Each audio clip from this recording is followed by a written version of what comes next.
রাজধানীর গুলশান ২-এর ১১ নম্বর রোডের রাজুকের জায়গাটি অবৈধভাবে ইস্টার্ন হাউজিংকে পাইয়ে দেন সাবেক প্রধানমন্ত্রী শেখ হাসিনার বোনের মেয়ে ব্রিটিশ এমপি টিউলিপ সিদ্দিক।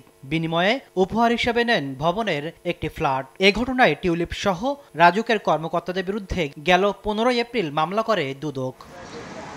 মামলা তদন্তের স্বার্থে এবার টিউলিপ সহ রাজুক কর্মকর্তাদের আগামী ১৪ মে তলব করে চিঠি দিয়েছে সংস্থাটি। একই সঙ্গে ফ্ল্যাটের নথি জব্দ করতে রাজুককে চিঠি দেওয়া হয়েছে।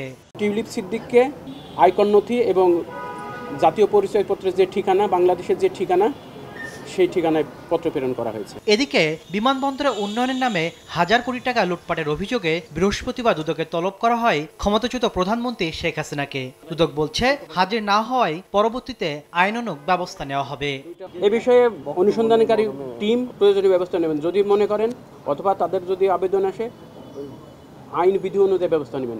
এদিন ক্ষমতার অপব্যবহার করে অবৈধ সম্পদ অর্জনের অভিযোগে বিজিবির সাবেক মহাপরিচালক মেজর জেনারেল অবসরপ্রাপ্ত শাফিনুল ইসলাম ও তার স্ত্রীকে জিজ্ঞাসাবাদ করেছে দুদক। তার আইনজীবী জানান, ট্যাক্স ফাইলের বাইরে সাবেক ডিজির কোনো সম্পদ নেই।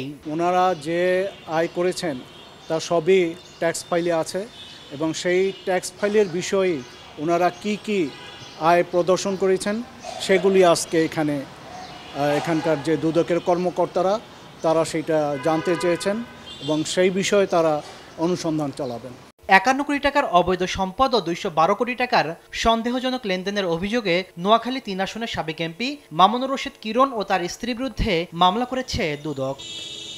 তাসলিম তৌহিদ, সময় সংবাদ, ঢাকা।